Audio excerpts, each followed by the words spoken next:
Hi. So, before we begin today, I want to get two things out of the way. One, do I just drop season 14 and do these predictions for UK versus the world? That season is much better, no pun intended. It's more fun and has way less flaws than season 14. Also, it has Jujubee on it. Or do I just do both seasons? What do y'all think? Second thing is just Patreon shoutouts. So I want to thank Ray and Cry About It for supporting me on there. And actually, Krya is doing the predictions with me this week. You can also do the prediction videos with me, and in the future, other possible videos, if you become a Tier 3 patron, and obviously message me there saying that you're interested. Tier 1 gets you early access to my videos, and Tier 2 gets you that, plus suggesting video ideas and bouncing ideas off of me. Also, if you want me to do these predictions with any other YouTube creator that does mostly Drag Race stuff, who do you think would be a good guest? Alright, today we're continuing on the predictions, thingaling, I don't know what to call it, about season 14. Today we're doing the predictions for the upcoming episode, which is episode 5. And my guest today is one of my Patreon supporters, and we decided on calling you just Krya, well, right? Yeah, full name's Cry About It, but that's like kind of a mouthful, so... It took me so long to figure it out. Oh, I'm just happy someone figured it out in text form. Because every single, like, if I, am watching a stream or something and I type in the chat and they respond to it, or if I donate, they're like, Kriya Bodid? And I'm like, shut up. Oh my God. But literally, I saw you type out that you got it and I was like, yes, finally. Yeah, I remember I was looking at it and I was like, whoa, what a cool name, Krya. And I read the whole thing and I was like, come on. You had to think you had, like, a really interesting name and you're like, oh, it's just some fucking pun. Ugh. Yeah, so before we begin, can you tell us a little bit about yourself regarding, like, Drag Race, liking Drag Race when you started watching it? Who's your favorite? I gotta know, and such. So I kind of had a weird track record with watching Drag Race, because I think I saw an episode of season 6 when it first aired in 2014. I think that's when it aired. And I was in year 7, and so I was staying up late watching it like a little shit. The only thing I remember is the "you got she-mail" line and seeing Ben de la Crème's face. And then I didn't watch it until season 9 was airing, and I watched half of it, and then I don't know what happened. I just don't think I watched the rest of it. And then lockdown and all that happened, which didn't really affect me because I live out in the country, but and I was on the internet a lot more, and so I just found it and I started watching everything. So is Ben de la Crème your favorite, or no? I really love her though. I do love her. She's not my favorite. I'm sort of torn between 3, and they're all from season 6, so I get it. Yeah, so I mean, Courtney Act, obviously I'm Australian, You're gonna love her. That's like a given. And then the other 2 are Bianca Del Rio and Trinity K. Bonet. By the way, so since you are Australian, and we're talking about Drag Race, how did you enjoy Down Under? Oh my God. I wanted to cry every episode. It was like every episode it just got worse. And I literally, like a month ago, I was like, I'm going to rewatch the season just for fun, like, so that I'm not in that, like, because everyone was all on Twitter and all that, so I was as well. And it was sort of like a bit of a group think. So I was like, I'll rewatch it so that I can form my own opinions. And I literally watched episode 1 and I got so fucking angry that I'm like, I'm not watching the rest of it. I have had so many rants to myself in my car about, like, every single part of it. Oh, I just, like, if you want to know my opinion, top 3 should have been all of the Kiwi queens. Yes. Yeah. Like, easily. Absolutely. I know that they probably wanted at least, I think that what they wanted for top 3 would have been 2 Aussies and 1 New Zealander, but I think they should have just let it play out naturally, and I'm an Australian, I would have fucking loved a top 3 of all Kiwis, so. I mean, it's funny because, like, why is RuPaul judging an Australian season? I mean, a Down Under season. Not your turf, sweetie. Do something else, Right. Like, and I can just imagine at one point they're going to get on, like, because they're making another season, if they keep making seasons, and if they keep judging it, at one point they're going to have, like, I don't know, a country queen come on, or just a queen from, like, a town or a city that isn't, like, fucking Melbourne, and she's going to wear her hometown look, and they're going to be like, this didn't really, like, tell me anything about your hometown. It's like, Yeah, because you only know 2 fucking cities. But honestly, like, I know that he has beef with Courtney Act, but she would have done such a good job. She abso-fucking-lutely. Like, she hosts, it's like a little...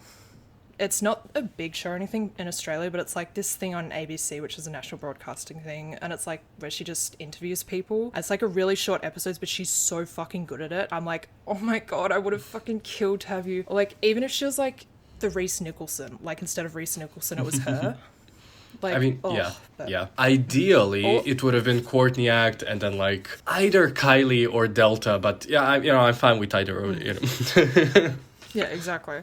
But like, even if from this on, like, what if they just had fucking Ketamine host it from now on? Please. That would be so much better. Literally, please. She won the season, just let her on. But we also, I don't know what we just talked about because that season never happened. So, So speaking of seasons that did not happen and also should not be happening, how are you enjoying season 14, if at all? It definitely is a drag race season. It exists. It's happening. Yeah, it's airing, it's, like...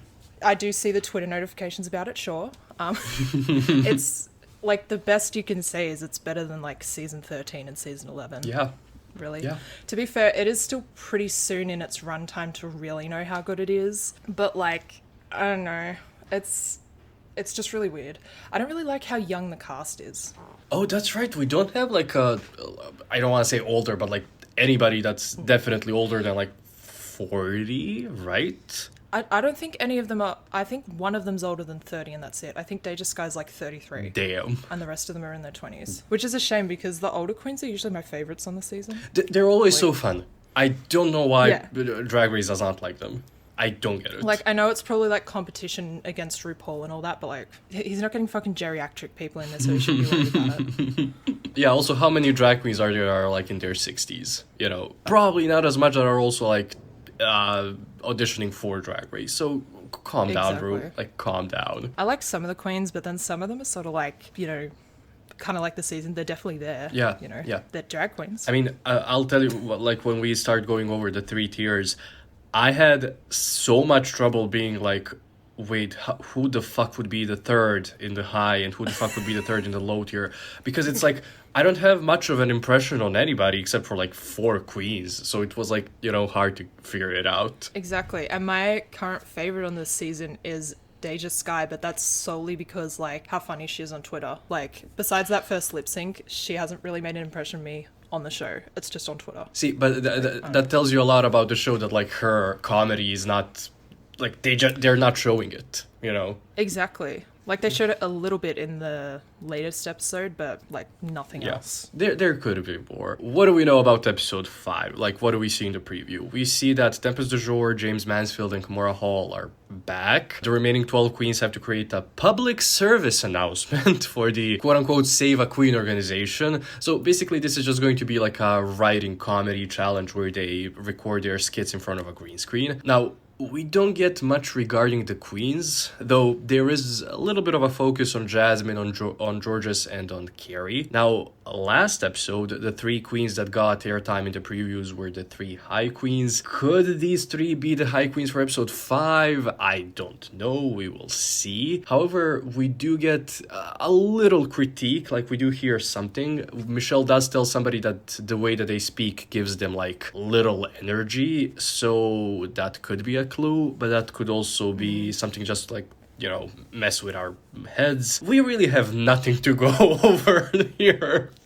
I know, there's like, it's just so much focus on the pork chop queens that came back, and I'm like, I mean, I've seen their seasons, and they focus on like what's actually happening. So this is literally going to be a stab in the dark. And the thing is, I feel like you can't even really base it off of the acting in last episode, because the last episode was improv, whereas this is like scripted, it seems like it's going to be. Yeah. And they can be like so different. Like, someone could be a fucking beast at improv, but when they have a scripted line, they're like flat. So, yeah. You never really know. And it's also writing, like the queens themselves have to write something. So somebody could be bad at improv, but like if they sit down and write their jokes, they might do great. Exactly. So we're fucked. Let's start with the safe tier queens. Which 6 queens do you have in there? Okay, so my 6, and I want to justify something real quick. Well, actually, I'll do it afterwards. So my six safe are Angeria, Daya, Jorgeous, Kornbread, Lady Camden, and Willow. Mm-hmm. And let me justify putting Angeria and Willow in safe real quick. I know that they did really well last week, but I have a feeling it's going to be more on the production side. Both of them have been high every single week that they've been competing. So I think production's going to want to push them down to safe, even if they like unless they completely knock it out of the park. I just feel like they're going to be in safe this week to like share it around a bit. I don't know though. I actually also put Angeria in the safe category, thinking like, let's give her a week to rest. And I also have Bosco, Daya, DeJa, Kornbread, and Lady Camden, simply because I always do the high-low first, and then the safe queens are like what's left, kind of. Well, actually, I put Angeria and DeJa, who were, high last week. I put them in the save here again for the same reason of like, let's try to have a little bit of like a mixed bag of queens doing well. Like, I love Angeria. I think she's probably like my favorite of the season, but if she's just gonna be high every single episode, it's gonna get a little bit flat, if that makes sense. Yeah, it's not gonna be interesting. Now, who are your top 3 queens? Okay, my top 3, and one of these is pretty controversial, is Bosco, DeJa, and Kerri. So DeJa's kind of self-explanatory. She was really good last week. Yes. That might translate to being good. Bosco, she was also, like, I thought she was pretty funny last week. Mm-hmm. And I think maybe, like, doing the improv might have been what was holding her back. So maybe if she's coming in with, like, lines that she's written, she might do better. I guess we'll have to see. I don't know. She's just really funny last week. Like, I keep saying to myself, this one's for Carson. For no fucking reason. And then Kerri, I just think she's going to be in the top partially because of the preview. I think maybe she'll get the storyline of like, she got obviously in the bottom 2 the week prior and she like applies her critiques and gets into the top or something. Mm-hmm. But I don't think she'd win. I think she might just be like, to be honest, I think she could even just do like a safe performance, but they'll boost her up to the top. But to me, Kerri's like either going to be high or bottom 2 again. So I just chose high instead. My top three queens are Maddy, Willow, and Kerri. So same thought process that you had about Kerri, though I'm also kind of putting her as high as like I want her to be high. Like I want her to, I want to be proven wrong that like she isn't kept in the competition just for tokenism that Drag Race does. Yeah. Make me know that she is like really good, because like we see her, she's funny in the workroom, she has really good confessionals. Obviously, let's not even talk about her looks, how great they are. So I kind of want that to translate more on what we see. Maddy, kind of similar thing that you said about DeJa, but I'm thinking like maybe this week will be Maddy's kind of like breakthrough week, because we did see her kind of micromanage everything in her group, and her group was pretty good, all things considered. So maybe she will be good at like writing stuff and then doing the whole skits. And Willow, I just love Willow. Exactly. Like she does skits. Yeah, exactly. All the fucking time. See, but if she says that she does skits, which she did say last week, are they going to put her low? Would they do that? I hope not. Same. I don't think they'd be ballsy enough to put her in the bottom if they put her low. But true. Then again, it's not like Drag Race has a good track record with anything. Yeah, exactly. The bottom 3. Let's hear it. My bottom 3 were Jasmine, Maddy, and Orion. Mm-hmm. So we have do we have 2 in common? Or 2. Just 1. Okay, 2, and then we have one that's the opposite. Yes. So I'll address Maddy first. So the funny thing is, I follow her on TikTok and she's fucking hilarious on there, but I'm just not seeing it on the show. So that's what I was going off of, because you never know, like, it could be that the show didn't get her humor, or it could be that her humor's changed since the show. I just sort of, Maddy seems like kind of like whenever she delivers lines and stuff, she seems very flat with it, and that kind of makes me worry about how she will do, at least in like the first scripted acting challenge. Like she might do better in the next one. And then I've got Jasmine and Orion. Like Jasmine, we saw in the preview that she might struggle, and I know that the previews, like, you shouldn't always go off of it because sometimes they like do a switch, bait and switch. I just feel like she's just gonna have trouble with, like, she seems like, how do I explain it? She kind of gives me like Jan in season 12, where like she comes on and she seems super eager to please, and I think that she might get a little bit nervous when she's in that kind of like being directed by Michelle Visage without having like 6 other girls around her that are like all screaming and all that, if that makes sense. Like, I feel like if Michelle goes like, so why are you doing that, she's gonna like be like, that's kind of why I saw her as low. And I mean, do I need to explain, Orion? No, I get it. Like, I get it. She seems like a cool person to hang out with. I would say she had something funny she did last episode was when they were like doing that, it's a new day in the workroom thing, and Jasmine was like saying, I know I talk a lot, and she just goes, you're doing it right now. And I was like, yeah. But like, she just, like, if Maddy seems a little bit flat, Orion is like the fucking moon, so flat. The moon, oh my god, I meant to say the earth. It works either way. Either way. Totally.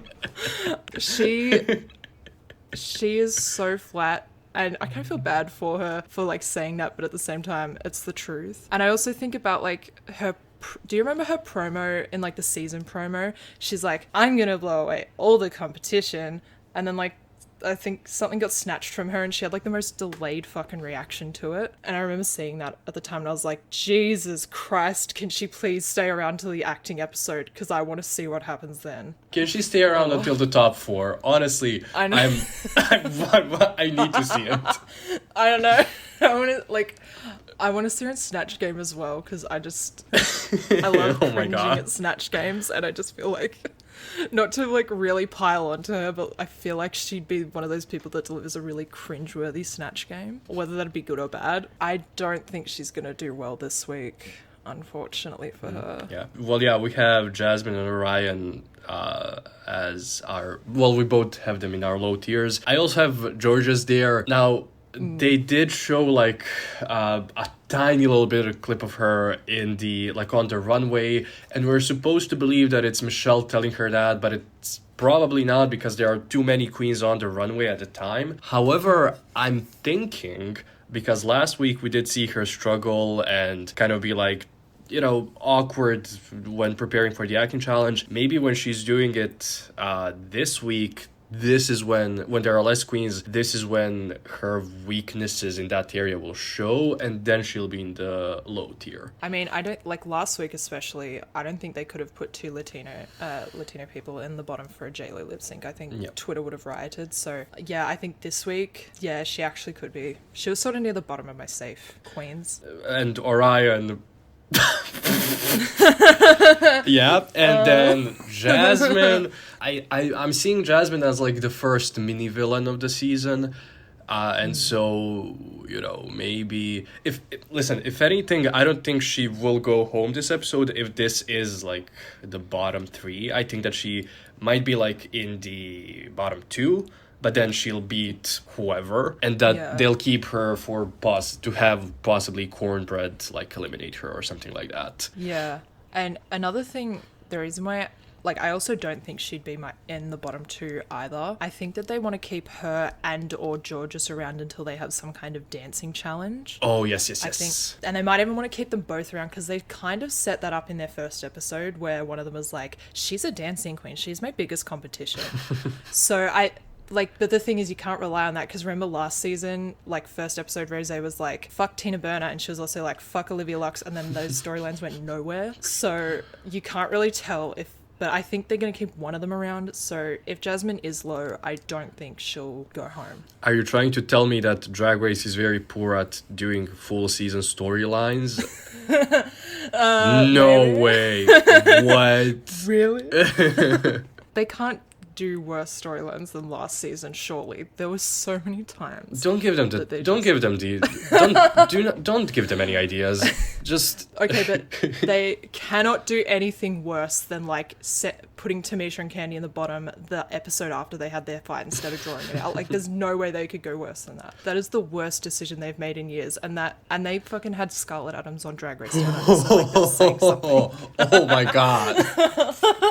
Okay, so out of your top 3, who do you think is going to win? And out of your bottom three, who do you think is going home? I think the winner will be DeJa, because I think, especially with how Ru said that like lip sync assassin thing, I think she's gonna have that storyline where she starts at the bottom and she starts working her way up to the top, and then like middle of the season they are like, oh shit, we need someone to like get rid of this contestant, so they put her back in the bottom a bunch of times.